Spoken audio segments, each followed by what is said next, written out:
নমস্কাৰ সমগ্ৰ ভাৰতৰ যুৱচামৰ মাজত আটাইতকৈ জনপ্ৰিয় জবটো হৈছে সিভিল সাৰ্ভিস হেয়া লাগিলে UPSC হওক বা APSC হওক ডক্টৰ ইঞ্জিনিয়াৰ হোৱাৰ পিছতো সকলোৱে বিচাৰে যে সিভিল সাৰ্ভিসত জয়েন কৰিব কিন্তু সিভিল সাৰ্ভিসত যাবৰ কাৰণে প্ৰয়োজন হয় অতি কঠিনৰ পৰা কঠিনতম এক পৰীক্ষা সেই পৰীক্ষাত বহিবৰ কাৰণেও দীৰ্ঘম্যাদী এটা প্ৰশিক্ষণৰ প্ৰয়োজন হয় বিভিন্ন IAS কোচিং চেণ্টাৰসমূহত এনে ধৰণৰ প্ৰশিক্ষণ দিয়া হয় কিন্তু কথাটো হল যে এইখিনি সময়তহে গাৰ্জিয়ানসকল অভিভাৱকসকল আৰু সেই ছাত্ৰ ছাত্ৰীসকলে হাবাথুৰি খাবলগীয়া হয় যে এই প্ৰশিক্ষণ তেওঁলোকে ক'ত গ্ৰহণ কৰিব গতিকে এই বিষয়ে মই আজিৰ এই ভিডিঅটো বনাইছো যে আপোনাৰ সন্তান বা আপুনি যদি সিভিল সাৰ্ভিসত যোৱাৰ কাৰণে ইচ্ছা পুহি ৰাখিছে মনত তেনেহলে আপুনি কোচিং কৰিবৰ কাৰণে ক'ত যাব যেহেতু কোচিং অবিহনে আজিৰ তাৰিখত 100% আপুনি সিভিল সাৰ্ভিসৰ কথা চিন্তা কৰিবই নোৱাৰে গতিকে আপুনি এই কোচিংটো ক'ত ল'ব কোনখন ইনষ্টিটিউচনৰ অধীনত আপুনি সিভিল সাৰ্ভিসত যাব গতিকে আজি মই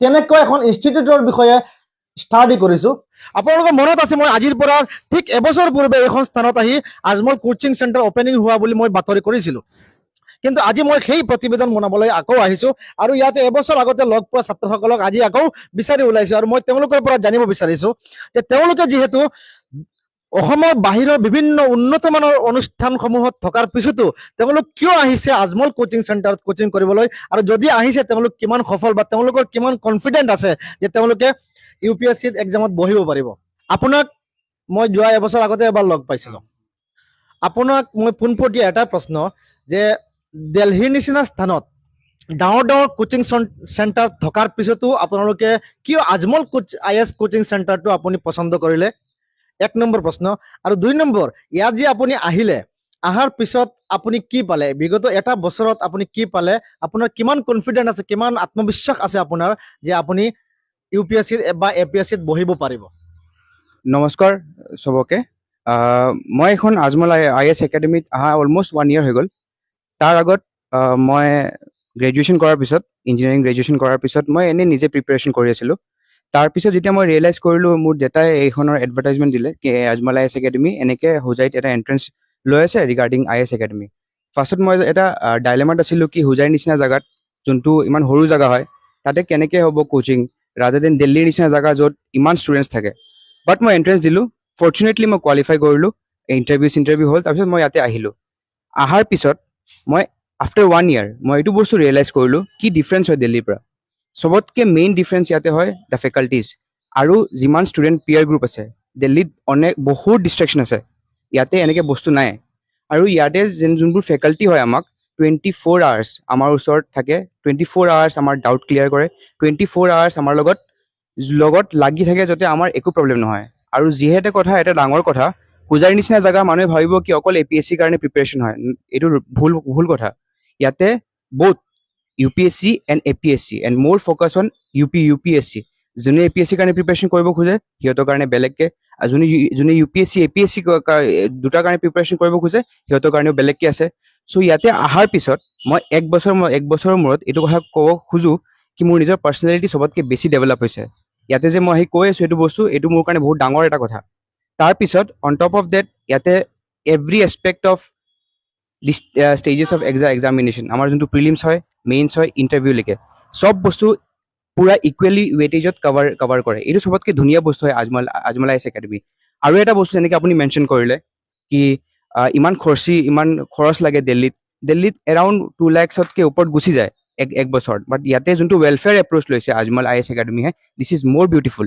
আৰু মোৰ নিচিনা ছাত্ৰ বহুত ছাত্ৰ আছে যোনে দিল্লীত যাব নোৱাৰে বা ফেমিলি ইছ্যুজৰ কাৰণে যাব নোৱাৰে বা বহুত ৰিজনছ আছে য'ত যাব নোৱাৰে ইমান ট্ৰেভেল কৰিব লাগে ঘৰত কিবা হ'লে আকৌ আহিব লাগে 3 আৱাৰ্ছ ফ্লাইটত 1 ডে 2 ডেজ ট্ৰেইনত আহিব লাগে ইয়াতে এইটো বস্তু নহয় আৰু ইয়াতে 24 আৱাৰ্ছ গাইডেন্স আৰু ইয়াতে সবতকৈ বেছি ইম্পৰ্টেণ্ট হয় the faculties are very much specialised আমি যদি চাব খোজোঁ আমাৰ যোনটো ছেকেণ্ড ষ্টেজ হয় মেইনছ যোনে দিব বা যোনে প্ৰিপাৰেশ্যন কৰি আছে সিহঁতে জানিব মেইনছ আনচাৰ ৰাইটিঙৰ ইয়াতে ৰিগাৰাছ প্ৰেক্টিছ হয় প্ৰিলিমছৰ কাৰণে ৰিগাৰাছ আপোনাৰ টেষ্ট চিৰিজ হয় from very good institute from Delhi and all the faculties they are from very qualified and very able positions from Delhi so' এইটো বস্তু সবতকৈ ইম্পৰ্টেণ্ট হয় কি এটা মানুহৰ অকল এক্সামিনেশ্যন পইণ্ট অফ ভিউত নহয় বাট অভাৰঅল ডেভেলপমেণ্ট হয় এইটো সবতকৈ বেছি ধুনীয়া বস্তু যোনটো মই ইয়াতে আহি এক বছৰ পিছত ফিল কৰিছোঁ মই এটা কথা আপোনাৰ পৰা জানিব বিচাৰিছো আপুনি IAS একাডেমিত আছে বুলি আপুনি নক'ব সঁচা কথাটোহে ক'ব।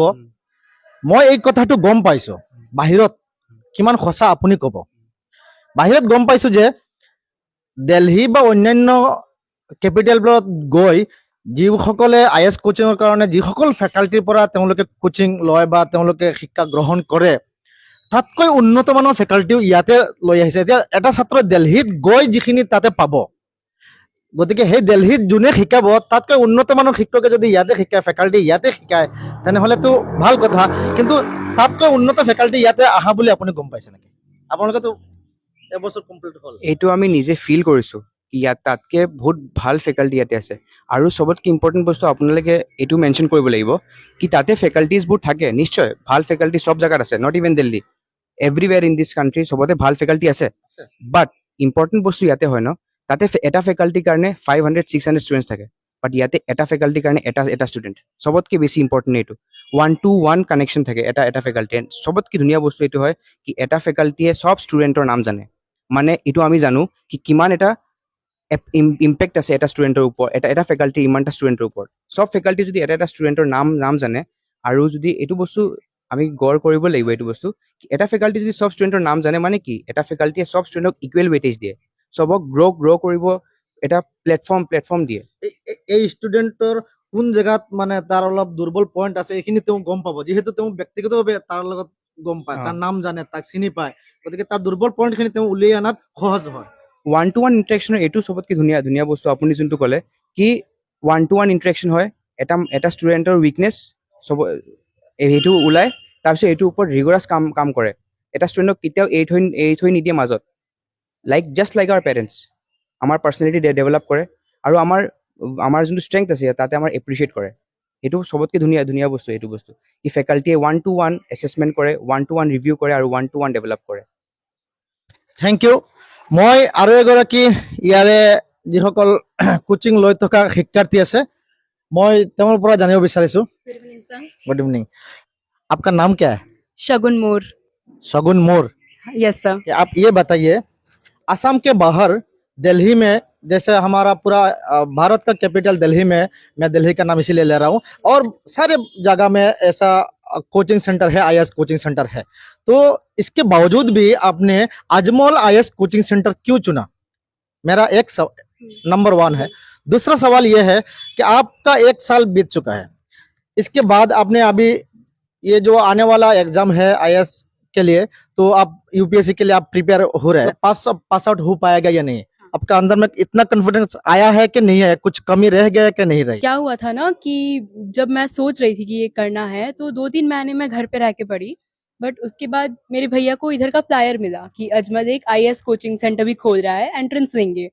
तो फिर भैया ने बोला कि दे दो, होजाई में ही है, मैं होजाई की हूँ, तो भैया ने बोला कि होजाई हो जाएगा करना। तो फिर मैंने एंट्रेंस दिया, फिर मेरा यहाँ पे सिलेक्शन हो गया। तो मैंने देखा कि डिलेमा हो गया ना कि इधर पे दे दें एडमिशन हो रहा है तो, या फिर बाहर जाएं। बट फिर हमने देखा अजमल का ब्रांड है सर, एडुकेशन में तो अजमल होजाई में ब्रांड बन गया है हमारे, ठीक है, कि अजमल में जाएंगे तो एक भरोसा था कि यहाँ अच्छी फैसिलिटीज देंगे, अच्छे टीचर्स आएंगे। तो इस वजह से मैंने सोचा कि अजमल में चलते हैं, तो इधर आई मैं। तो और अब 1 साल के बाद ऐसा लग रहा है कि बहुत सही डिसीजन था यहाँ आना 1 साल।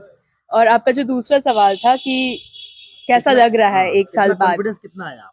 तो वही मैं बोलना चाहती हूँ कि अब लग रहा है कि वो 1 साल पहले बहुत अच्छा डिसीजन लिया था इधर आने का, क्योंकि अभी APSC आ रहा है, अभी 1 महीना भी नहीं रह गया हमारे APSC को, और काफ़ी कॉन्फिडेंस है कि निकल जाना चाहिए, अच्छा रिजल्ट हो जाना चाहिए। का आने का डिसीजन 1 साल बाद अब ऐसा लग रहा है कि बहुत अच्छा डिसीजन लिया, स्पेशली फॉर अ गर्ल। यहाँ से बाहर जाना, पेरेंट्स को भी थोड़ी सी झिझक रहती है ना कि आप अपने बेटियों को भेजेंगे, स्पेशली दिल्ली जैसी जगह, जैसे आपने बोला Delhi is the centre, but Delhi is also not that safe. तो फिर इसलिए थोड़ा सा जो वो था, तो वो यहाँ होजाई में रहते हुए इतनी अच्छी coaching, it's a very big deal. সমগ্ৰ দেশত IAS কোচিং সেন্টাৰ থকাৰ পিছতো কিয় আমি আজমল IAS কোচিং সেন্টাৰত ছাত্ৰ ছাত্ৰীক দিব লাগে, এই বিষয়ে আমি জানিবৰ কাৰণে লগ ধৰিছিলো আজমল কোচিং সেন্টাৰৰ যিগৰাকী প্ৰগ্ৰাম কোঅৰ্ডিনেটৰ আছে মোহাম্মদ আমিৰ আনসাৰী সাহেব। মই তেওঁৰ পৰা জানিব বিচাৰিছো যে তেওঁ এই বিষয়ে কি কয়। जी, आपने बिल्कुल सही कहा कि इंडिया में 100 से ज़्यादा कोचिंग सेंटर्स हैं जो कि अभी यूपीएससी और डिफरेंट स्टेट के जो सिविल सर्विस एग्जामिनेशन है उसकी तैयारी करा रहे हैं। तो अजमल आईएएस एकेडमी कैसे उनसे अलग है, इसमें 2-3 बातें बड़ी इंपॉर्टेंट जो मैं आपको बताना चाहूँगा।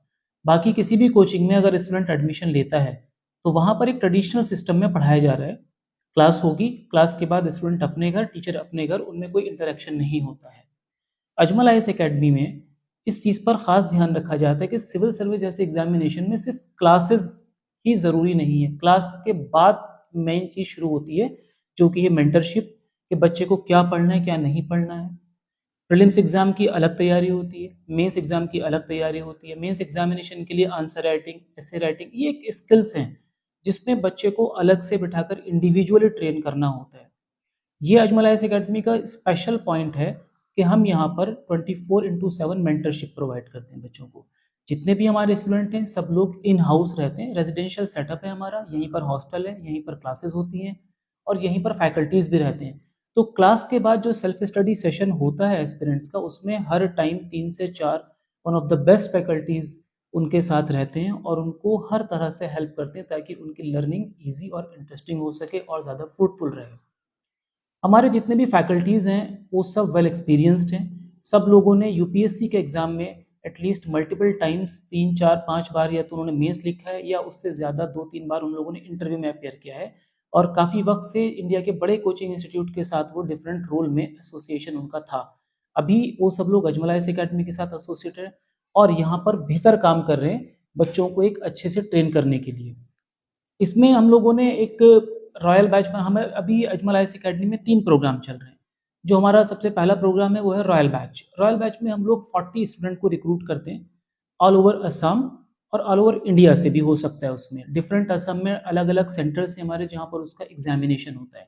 उस एग्ज़ाम को जो बच्चे क्रैक करते हैं उन 40 बच्चों को हम लोग होजाई अजमल आईएएस एकेडमी में लेकर के आते हैं। यहाँ पर उनको फ्री में कोचिंग भी दी जाती है, गाइडेंस दी जाती है, मेंटरशिप दी जाती है, सारा स्टडी मटेरियल फ्री होता है और रहने और खाने का भी सब फ्री में दिया जाता है उनको 1 साल के लिए। इसके अलावा 2 प्रोग्राम और हैं, चूँकि सिविल सर्विस की प्रिपरेशन में कई बार ये देखा गया है कि कोई भी एस्पिरेंट है वो ग्रेजुएशन के बाद उसको कभी 2 या 3 साल लग जाते हैं पढ़ने में। पढ़ के प्रिपरेशन कंप्लीट की, फिर एग्ज़ाम में अपीयर हुआ, तो उसको फाइनल लिस्ट में नाम आते थे, कभी-कभी 2-3 साल लग जाते हैं, बड़ी आम बात है यूपीएससी या एपीएससी की प्रिपरेशन में। तो ऐसे में अजमल फाउंडेशन ने एक बड़ा ही एक रिवॉल्यूशनरी डिसीजन लिया है कि क्यों ना बच्चों को शुरू से अर्ली स्टेजेस में इस एग्ज़ाम की प्रिपरेशन किया जाए। तो अभी जो अजमल ग्रुप ऑफ इंस्टीट्यूशंस हैं उसमें 2 और डिफरेंट इंटीग्रेटेड कोर्स चल रहे हैं, जिसमें एक में हम बीए और बीएससी के साथ आईएएस की प्रिपरेशन करा रहे हैं, गर्ल्स एंड बॉयज़ दोनों के लिए, जो कि 3 साल का कोर्स है। उनका बीए या बीएससी चलता रहेगा और साथ में 3 साल हम उनको आईएएस की प्रिपरेशन कराएंगे।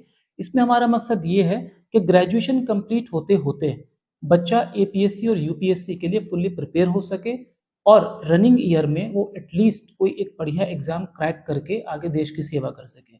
इसके साथ हमारा तीसरा प्रोग्राम है HS plus IAS integrated course, जो कि 5 साल का है। इसमें हम लोग 11th क्लास से बच्चे को ग्रूम करते हैं कि किस तरह से वो साथ-साथ यूपीएससी और एपीएससी की प्रिपरेशन कर सकता है और उसके बाद 12th पास करके जब वो ग्रेजुएशन में जाए और ग्रेजुएशन कंप्लीट करते-करते वो भी उसकी कंप्लीट प्रिपरेशन हो सके और वो अपने फर्स्ट अटेम्प्ट में यूपीएससी या कोई भी स्टेट का सिविल सर्विस क्रैक कर सके। আজমল আইএছ একাডেমিৰ অধীনত তেওঁলোকে ইণ্টিগ্ৰেটেড চিভিল ছাৰ্ভিচৰ কোচিং এটা আৰম্ভ কৰিছে, যিটো BA and BSc plus IS আপুনি সমান্তৰালভাৱে পঢ়িব পাৰিব। এফালে আপুনি এক হাতে 11-12ৰ পৰা আপুনি বিএ বা বিএছচি বিকম শেষ কৰিব, আনহাতেদি আপুনি সমান্তৰালভাৱে আইএছৰ কোচিঙো কৰি থাকিব পাৰিব। আৰু মই তেনেকৈ কিছুমান ছাত্ৰ বা ছাত্ৰীক মই লগ পাইছোঁ। এই মোৰ কাষত থকা ছোৱালীগৰাকী হৈছে কলিকতাৰ ৱেষ্ট বেংগলৰ এগৰাকী ছাত্ৰী, Mariam Ajmal women's college of science and টেকনলজিৰ তাই ছাত্ৰী। তাই বৰ্তমান 2nd চেমত পঢ়ি আছে, অথচ তাই আনহাতেদি আইএছৰ কোচিং কৰি আছে। মই তাইৰ পৰা জানিব বিচাৰিছোঁ। So, good evening, everyone. My name is Naushin Parveen from Maryam Ajmal Women's College of Science and Technology, and I've been pursuing my graduation in BA 2nd semester English. And also, along with that, I've been pursuing my integrated course on UPSC IAS. So, मेरा life का main goal है to be an IAS officer. सो उसके लिए मुझे definitely UPSC का preparation करना पड़ेगा and I have been informed about this back in Kolkata from my one of my mentor that is Munawar Zaman sir and उन्होंने मुझे इस एकेडमी के बारे में बोला है, इस इंस्टीट्यूशन के बारे में बोला है एंड उसके बाद मैं यहाँ पे कोलकाता से इतना दूर यहाँ पे आई हूँ and also my father has been encouraging me towards this field as well. So इसके बाद मैंने यहाँ पे ज्वाइन किया and the best part is यहाँ पे हम लोगों का ग्रेजुएशन के साथ साथ इंटीग्रेटेड बैच में पढ़ाया जाता है ये मतलब इस फील्ड में ये सिविल सर्विस का कोचिंग. सो इसलिए हम लोग मीन्स जनरली लोग क्या करते हैं ग्रेजुएशन के बाद इसके लिए प्रिपेयर करते हैं, उसके बाद एग्जाम देते हैं, but we are getting prepared. हम पहले से इसका लिए प्रिपेयर कर रहे हैं. So it is the best. बचाव भी हो रहा है. हाँ, एक्चुअली में इसका टाइम का बचाव भी हो रहा है और हम लोगों को पहले से इसके बारे में जानने को मिल रहा है. It is the best part actually. মই সেই কথাটোৱে বুজাব বিচাৰিছো ছোৱালীজনীয়ে যি কথা কৈছে যে জেনাৰেলি মানুহে কি কৰে যেতিয়া বিএ বা বিএসসি বিকম কমপ্লিট হোৱাৰ পিছত মানুহে গৈ আইএস আইপিএস এপিএসসি কাৰণে এক্সামত বহে বা তেওঁলোকে কোচিং কৰে. কিন্তু ইয়াতে তেওঁলোকে এটা থিংকিং আৰম্ভ কৰিছে কি যে 11th ক্লাছৰ পৰা এই ছাত্ৰসকলক নলেজত প্ৰাইমাৰী হিচাপত তেওঁলোকে আইএস সিভিল সাৰ্ভিসেৰ এটা ইন্টিগ্ৰেটেড কোচিং আৰম্ভ কৰে দিলে. দিয়াৰ লগে লগে কি হয় যে 5 বছৰীয়া এটা সময় তেওঁলোকে দীর্ঘ এটা সময় পাই যায়. এইখিনি সময়ত তেওঁলোকে এইখিনি পঢ়িবলৈ সময় পাব, সিভিল সার্ভিসের সৈতে তেওঁলোকৰ পৰিচিতি হৈ যায়, যাৰ ফলত যথেষ্ট সময় ৰাহি হয়. আজি মই Mariam Ajmal women science and technology কলেজৰ দুইগৰাকী ছাত্ৰীক মই বিচাৰি ওলাইছো, যি দুইগৰাকী ছাত্ৰী তেওঁলোকৰ লগতে আৰু বহুত ছাত্ৰ ছাত্ৰী আছে যিসকলে ইন্টিগ্ৰেটেড সিভিল সাৰ্ভিসেৰ কোচিং কৰি আছে এক্সট্ৰাকে. তেওঁলোকে 5 বছৰ সময় নষ্ট নকৰিবলৈ তেওঁলোকে কি কৰিছে সমান্তৰালভাৱে অন্য হাতেৰে পঢ়ি আছে.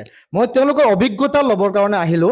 কি आपका पूरा नाम और आपका पता बता सकते हैं? Hello everyone, my name is Barsari Difo and I'm from Karbi Anglong. Currently, I'm pursuing BA plus IAS coaching in Maryam's Ajmal Women's College of Science and Technology, in which we are getting IAS coaching with BA, which saves our time. Best part of BA plus IAS course is we are mentored by IAS Academy faculties, which are the best. Every day we got one-to-one mentorship, which is very beneficial to us. Ajmal ফাউণ্ডেশ্যনৰ director হিচাপে মই এটা কথা আপোনাৰ পৰা জানিব বিচাৰিছো যে দেশত শতাধিক আইএছ কোচিং চেণ্টাৰ থকাৰ পিছতো ছাত্ৰ ছাত্ৰীসকলে কিয়ৰ কাৰণে আপোনালোকৰ আজমল আইএছ কোচিং চেণ্টাৰ বাছি ল'ব? আপোনালোক দেশৰ বাকী কেন্দ্ৰসমূহতকৈ কিহত ব্যতিক্ৰম আছে? কাইণ্ডলি জনাব. আমি সকলোৱে জানো যে দিল্লী হৈছে সিভিল সাৰ্ভিস প্ৰিপাৰেশনেৰ হাব আৰু সেইকাৰণে সকলোৱে দিল্লীত যাব বিচাৰে আৰু সেইকাৰণে আমাৰ আজমল ফাউণ্ডেশ্যনৰ পৰা আমি প্ৰথমতে প্ৰতি বছৰে দিল্লীতেই মানে কেণ্ডিডেটসকলক অসমৰ পৰা সিলেকশ্যন কৰি পঠাই আছিলোঁ. তাতে আমাৰ যিটো অভিজ্ঞতা আছে যে আনডাউটেডলি পঢ়া শুনা তাতে ভালেই হয় আৰু বিশেষকৈ ষ্টুডেণ্টে প্ৰিপাৰেশ্যনৰ মানে এটা বিশেষ এক্সপ'জাৰো পাই থাকে. কিন্তু আটাইতকৈ বেছি আমাৰ কাৰণে এটা প্ৰব্লেম আমি দেখা পাইছোঁ যে ষ্টুডেণ্টে অসমৰ পৰা গৈ পেলাই তাতে ৱেডাৰ কণ্ডিশ্যনত তাতে মানে এক্সট্ৰিম ছামাৰ বা এক্সট্ৰিম উইণ্টাৰত যথেষ্ট কষ্ট পাই এডজাষ্ট কৰিব নোৱাৰে আৰু বহুত ক্ষেত্ৰত কিছুমান ষ্টুডেণ্টে হোম ছিকনেছত ভুগি থকাৰ কাৰণে যেনেকুৱা আমি প্ৰিপাৰেশ্যন আশা কৰোঁ তেনেকুৱা নহয়.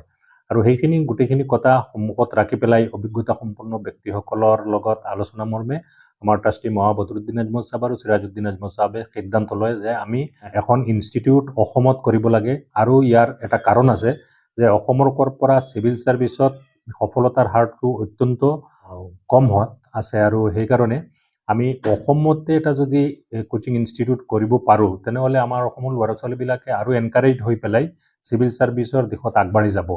এনেকৈ নহয় যে আমাৰ অসমৰ পৰা ল'ৰা ছোৱালীবিলাকৰ মেধা কম থকাৰ কাৰণে বা মেধাৰ কাৰণে তেওঁলোকে নাপায়. কাৰণটো হৈছে এৱাৰনেছ কম থকাৰ কাৰণে যথেষ্ট কম সংখ্যক ল'ৰা ছোৱালীয়ে এই দিশত তেওঁলোকে আগবাঢ়ি আহে. আৰু সেইকাৰণে আমি ইয়াতে এটা চেণ্টাৰ আজমল আইএছ একাডেমি কৰাৰ মানে সিদ্ধান্ত লোৱা হৈছে, য'ত আমাৰ ল'ৰা ছোৱালীবিলাকে সহজতে গম পাব যে সিভিল সাৰ্ভিসৰ কোচিং ইনষ্টিটিউট অকলে দিল্লীতে নহয় বা অসমৰ বাহিৰত নহয়, আমাৰ অসমতে আছে. আৰু ইয়াতে দিল্লীৰ ফেকাল্টি আনি পেলাই আমি উচ্চমানৰ তেওঁলোকক প্ৰস্তুতিৰ ব্যৱস্থা কৰিছোঁ, কোচিঙৰ ব্যৱস্থা কৰিছোঁ. গতিকে এটা ভাল এৱাৰনেছ যাব. আৰু ইতিমধ্যে আমি দেখা পাইছোঁ ইভেন ক্লাছ 10 পাছ কৰাৰ পিছত যথেষ্ট সংখ্যক ল'ৰা ছোৱালী আমাৰ কলেজবিলাকত 11ৰ পৰা ইণ্টিগ্ৰেটেড কোৰ্চত এডমিশ্যন লৈছে. আৰু ডিগ্ৰীত ল'ৰা ছোৱালী বিশেষকৈ আমি দেখা পাইছোঁ ছোৱালীবিলাকে যথেষ্ট উৎসাহিত হৈ আগবাঢ়ি আহি আমাৰ মৰিয়ম কলেজ বা আমাৰ নাজিৰ আজমল বিএড কলেজত এডমিশ্যন লৈ ইণ্টিগ্ৰেটেড চিভিল ছাৰ্ভিচ প্ৰগ্ৰাম কৰি আছে বিএৰ লগত তেওঁলোকে IAS কোচিংটো লৈ পেলাই যথেষ্ট কনভিনচিংলি তেওঁলোকে আগবাঢ়ি গৈ আছে গতিকে আমি ভাবোঁ এটা হোমলি এটমছফিয়াৰত আৰু উচ্চ অভিজ্ঞতা সম্পন্ন আমাৰ শিক্ষকসকলৰ জৰিয়তে আমি ইয়াতে কোচিঙৰ ব্যৱস্থা কৰিলে আমাৰ ল'ৰা ছোৱালীবিলাকে গৈ পেলাই গোটেই দেশৰ যিসকল ষ্টুডেণ্ট আছে তেওঁলোকৰ লগত কম্পিট কৰি পেলাই তেওঁলোকে ভাল প্ৰদৰ্শন এটা কৰিব পাৰিব আৰু সেইকাৰণে আমাৰ হোজাইত আজমল IAS একাডেমি কৰা হৈছে আৰু ইয়াৰ অভিনৱত্ব হৈছে স্পেচিয়েলিটি হৈছে যে আমি ৰয়েল বেচ যিটো আছে যিসকলে অলৰেডি কিছু প্ৰিপাৰেশ্যন লৈছে তেওঁলোকক এডভান্স লেভেলৰ কাৰণে কোচিং কৰাই থাকোঁ আৰু যিসকল ল'ৰা ছোৱালী প্ৰাথমিক পৰ্যায়ৰ পৰা তেওঁলোকে কোচিং লৈ পেলাই নিজক ভালদৰে প্ৰস্তুত কৰিব ইচ্ছুক তেওঁলোকক আমি 11ৰ পৰা বা গ্ৰেজুৱেশ্যনৰ লগত তেওঁলোকক চিভিল ছাৰ্ভিচৰ কাৰণে সম্পূৰ্ণভাৱে প্ৰস্তুত কৰাৰ ব্যৱস্থা আমাৰ আজমল IAS একাডেমি হোজাইত লোৱা হৈছে আশা কৰিছো আপোনালোকে মোৰ এই ভিডিঅ'টো চোৱাৰ পিছত আপোনালোকৰ কিছু হ'লেও সহায় হ'ব যদি আপোনাৰ সহায় হয় তেনেহ'লে আপুনি নিশ্চিতভাৱে এই ভিডিঅ'টো আগলৈ ফৰৱাৰ্ড কৰিব ধন্যবাদ